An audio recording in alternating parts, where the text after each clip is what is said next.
یہود کی حیات نو۔ سائرس کے متعلق مولانا حافظ الرحمن سیوہاروی لکھتے ہیں، یہود کے لیے اس کا عروج و ظہور آزادی اور امن و اطمینان کا بہت بڑا سبب بنا، اسی لیے وہ اس کی شخصیت کو بہت زیادہ اہمیت دیتے اور ان کے انبیاء علیہ السلام کے صحیفوں میں اس کو خدا کا چرواہا اور بنی اسرائیل کا نجات دہندہ کہا گیا ہے۔ قورش اس کے بیٹے کیاکبہ دوم اور دارا کا مذہب بلا شبہ ایران کے قدیمی مجوسی مذہب کے خلاف اور دین حق کا مذہب تھا۔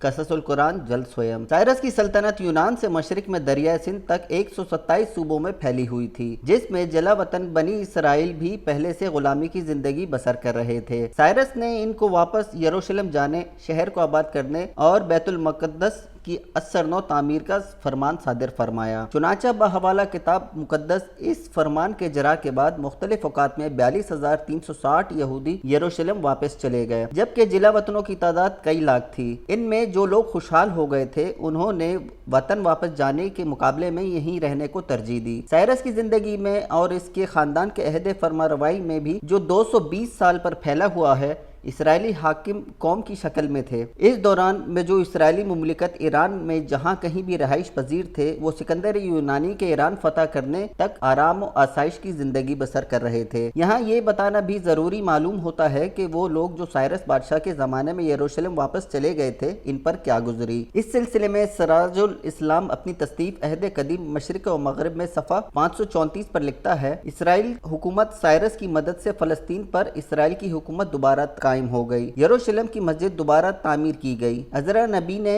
اسرائیلی تاریخ، روایتوں اور قانون کو ایک کتاب میں جمع کیا، لیکن یہودیوں کی خوشی زیادہ دیر پر ثابت نہیں ہوئی۔ ایرانیوں کی حکومت کے زوال کے بعد یونانیوں نے سکندر کی قیادت میں 330 قبل مسیح میں فلسطین پر قبضہ کر لیا۔ اس کے بعد فلسطین رومیوں کی زیر اقتدار چلا گیا، جو انتہائی سفاک اور ظالم تھے۔ یروشلم کا شہر اور مسجد تباہ کر دی اور یہود قیدی رومی سلطنت کے مختلف علاقوں میں منتشر کر دیے گئے۔ اسی وجہ سے آج ان کا دنیا کے ہر حصے میں وجود ملتا ہے۔ یہودیوں کو رومیوں کی غلامی میں سخت مشکلات کا سامنا کرنا پڑا۔ قریب 1900 سال کی جدوجہد کے بعد مئی 1948 میں اسرائیلی حکومت کا پھر قیام عمل میں آیا۔ فلسطین پر رومی حملے کے بارے میں فلپ تاریخ شام میں لکھتا ہے کہ حضرت عیسیٰ کے بعد رومیوں نے یروشلم پر حملہ کر کے 5 ماہ تک محاصرہ جاری رکھا۔ آخر ستمبر 80 میں یروشلم شہر فتح کر لیا گیا۔ محصور شہر کے دردناک انجام کا اندازہ اس سے بات سے لگایا جا سکتا ہے کہ جب رومی سپاہیوں نے شہر پر حملہ کیا تو محصور خاندانوں نے باہم سب کو مار دینے کا عہد کر لیا تھا، چنانچہ انہوں نے اپنی بیوی بچوں کو قتل کر دیا۔ ان حالات کا نقشہ ایک ایسے مورخ کی قلم سے کھینچا گیا ہے جو خود جنگ میں شریک تھا۔ شوہروں نے انتہائی محبت کے ساتھ بیویوں سے معانقہ کیا، بچوں کو گود میں اٹھایا، انہیں پیار کیا، دونوں طرف سے بوسے دیے۔ آنکھوں سے آنسو کی جھڑی لگی ہوئی تھی، لیکن وہ جو عزم کر چکے تھے اسے پورا کیے بغیر نہ رہے، اور اسے اس طرح پورا کیا گیا گویا یہ سب کچھ اجنبیوں کے ساتھ ہو رہا ہے۔ انہیں اندازہ تھا کہ اگر دشمنوں کے ہاتھوں گرفتار ہوئے تو انہیں کن اذیتوں سے سابقہ پڑے گا۔ وہ بڑی بری حالت میں تھے، لیکن حالات ایسے پیدا ہو گئے تھے کہ بیوی بچوں کو اپنے ہاتھوں سے قتل کرنا انہیں ایک کم درجے کا گناہ معلوم ہوا۔ شہر تباہ کر دیا گیا، ہیکل کو آگ لگا دی گئی، 985 دیہات برباد ہوئے۔ اندازہ کیا گیا کہ 10 لاکھ یہودی اس جنگ میں تباہ ہوئے۔ بہت سے قیدی بنا لیے گئے اور انہیں روم لے جایا گیا۔ اس سے پیشتر اشوری اور کلیدی یہودیوں کو جا بجا منتشر کر چکے تھے۔ اس انتشار کی تاریخ میں ایک رومی باب کا اضافہ ہوا۔ قرآن نے اس واقعے کو تازہ آخری کے نام سے یاد کیا ہے اور پہلے والی کو تارتا اولا میں یہ واقعہ بنائے بیت المقدس کے 1160 سال بعد پیش آیا۔ مزید ثبوت کے لیے ملاحظہ ہو قرآن پاک پارہ 15 سورہ بنی اسرائیل۔ اس ترجمہ، ہم نے کتاب یعنی تورات میں بنی اسرائیل کو اس سے آگاہ کر دیا تھا کہ تم ضرور ملک میں 2 مرتبہ فساد برپا کرو گے۔ ایک ضروری یادداشت، پختون لوگ پہلے وقتوں میں بنی پخت کے نام سے موآب کے میدان یا ملک موآب جو شام کے علاقہ مشرق اردن میں واقع تھا میں آباد تھے، لہٰذا وہ باشندگان موآب اور بعض جگہ بنی پخت موآب کے نام سے یاد ہوتے ہیں۔ ملاحظہ ہو کتاب مقدس میں عزرا، نہیمیہ اور یرمیہ 47۔ پختون نام اور وجہ تسمیہ۔ ان جلا وطن بنی اسرائیل میں بنی پخت یعنی اولاد پخت ایک معزز اور حکمران قبیلے بھی تھا۔ جو بنی یہودا میں بحوالہ سموئیل وہ لوگ مسیمان، یوآب، آب یشی، اسائل اور یشوع جو اولاد پک کے نام سے یاد کیے جاتے تھے، انہی میں سے ایک نامور قبیلہ بنی پخت کے نام سے بن کر تعداد اور طاقت میں بڑھ گیا تھا۔ اسی طرح کتاب مقدس مقدس بائبل باب توراخ میں درج ہے کہ بنی پخت طاقت اور اقتدار بھی رکھتا تھا۔ حضرت داؤد کے عہد حکومت میں ان کے مورد یان آلہ جو یوب، ایشے، اسائل اور یشوع تھے، سب کے سب حکومت پر حاوی تھے اور ان کے مشورہ ہی سب کچھ ہوتا تھا۔ وزارت عظمیٰ اور فوجیوں کی کمان انہیں کے ہاتھوں میں تھی اور حضرت سلیمان علیہ السلام کے عہد حکومت میں بھی انہیں کا زیادہ اثر تھا۔ دونوں زمانوں میں وزارت اور پوری افواج انہی کے سرپرستی میں تھی۔ جب یہ قبیلہ شرق اردن میں سخریب اشوری کے ہاتھوں قیدی بن کر جلا وطن کر دیا گیا اور مشرق میں اسے اسرائیلیہ کے پہلے جلا وطنوں کے ساتھ جو ان کے ہم نسل تھے بسایا گیا، تو بنی پخت کے نامی گرامی شہریت کے سبب سارے جلا وطنوں کا قوم پختون ہوا اور اس نام کے تحت سارے قبیلوں نے اپنے اپنے ذیلی شاخوں کی شکل بھی قائم کی رکھے۔ بنی پخت یا اولاد پخت یعنی پختون پشتون قبیلے کا وجود بنی اسرائیل میں نمایاں تھا۔ بائبل اردو مطبوعہ لاہور۔ الغرض یہ قبیلہ تاریخ کے مختلف ادوار میں اپنے سیاسی اثر و اقتدار اور طاقت اور قوم قوت سے تمام بنی اسرائیل میں معزز اور قابل فخر رہا ہے۔ ان کے اسی امتیاز اور عزت کی وجہ سے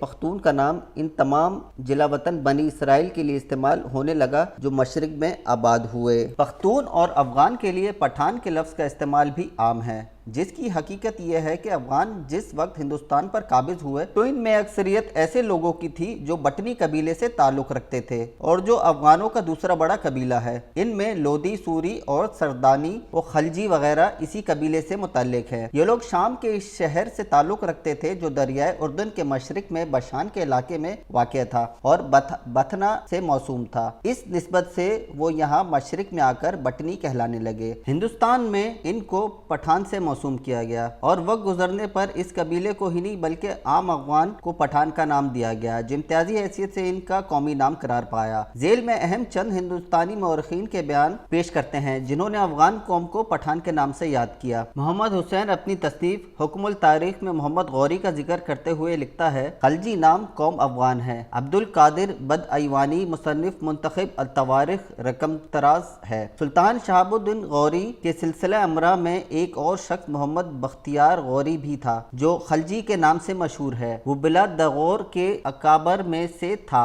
اور جملہ اوصاف حمیدہ کا مالک تھا۔ تاریخ واقعات ہند کا مصنف خلجی کے متعلق لکھتا ہے، جلال الدین خلجی 1288 میں بادشاہ بنا۔ وہ پٹھان، سادہ مزاج اور رحم دل شخص تھا۔ وہ 1295 میں فوت ہوا۔ اس کی جگہ اس کا بھتیجا علاء الدین عظیم الشان بادشاہ ہوا جس نے سارے ہندوستان کو اپنے قبضے میں لے لیا۔ وہ 1316 میں فوت ہوا اور اس کی جگہ قطب الدین مبارک شاہ خلجی بادشاہ بنا۔ خلجی اور غلجی یا غلزی اصل میں غرزی ہے یعنی پہاڑی لوگ۔ ہندوستان کے خلجی جو مدتوں سے وہاں حکمران رہے نسلاً پختون یعنی خلجی چنگیز کے داماد خالد کی نسل سے ہے۔ یہ قول تاریخی صحت نہیں رکھتا۔ خلجی یا غلجی چنگیز سے 3 قرن قبل بھی موجودہ افغانستان میں آباد تھے۔ رسالہ پشتو اکیڈمی پشاور ماہ جنوری 1960 صفحہ 38۔ مشہور مورخ کیرو لکھتا ہے، کوہ سلمان کے ٹیلیجو اور لودھیوں نے دہلی میں افغان حکمران کی بنیاد ڈالی۔ پشتو کے مشہور شاعر خوشحال خان کہتے ہیں، بیا سلطان جلال الدین پسیر کی ناس چپا اصل کبس غلچے دا ولایت ود۔ علامہ احسان اللہ باسی کہتے ہیں، حسن ایک چھوٹے درجے کا پٹھان تھا۔ خاندان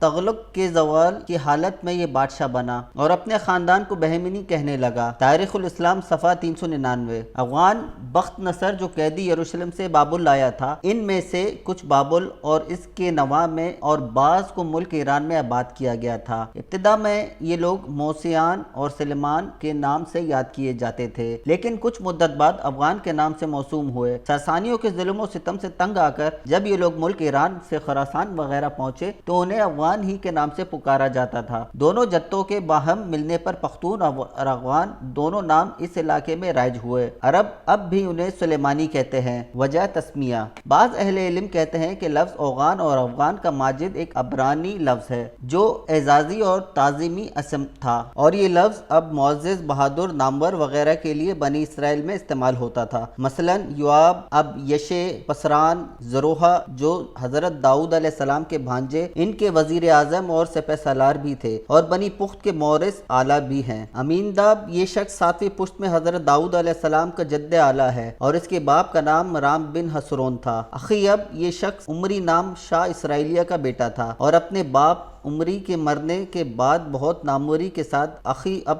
نے سامریہ میں اسرائیل پر 22 برس حکومت کی۔ دمشق دریا ابنا، جس کا قدیم اور اصلی نام بردی ہے، لیکن بنی اسرائیل نے اسے اسم تعظیمی ابنا سے موسوم کیا، یعنی بڑا معزز دریا۔ البیرونی لکھتا ہے کہ ان زبانوں یعنی عبرانی اور سریانی میں لفظ آپ کے ساتھ خطاب کرنا لفظ سید کے ساتھ خطاب کرنے کے برابر ہے۔ کتاب الہند شائع کردہ انجمن ترقی اردو دہلی 1941 جلد اول باب 3 صفحہ نمبر 37۔ بنی اسرائیل میں ایسے نامور اور معزز لوگ بہت تھے جن کے ناموں کے ساتھ آپ اعزاز اور تعظیم کے طور پر شامل کیا جاتا تھا، جیسا کہ اس زمانے میں خان کا لفظ استعمال ہوتا ہے۔ اگرچہ لفظ آپ مفرد ہے، لیکن جلا وطنی کے بعد اس لفظ کو دوسرے ملک کے لوگ اور خاص کر ایرانیوں نے جمع کے لیے یوں استعمال کیا: آبان، آباکان، ابگان، ابخان، اوغان، آپاکان، اور آخر میں عربی طرز پر افغان استعمال کیا گیا، اور پھر اس جمع کے لفظ کو مزید جمع کے لیے افغانان اور ملت افغانانہ بھی استعمال کیا جانے لگا۔ مثلا لفظ آب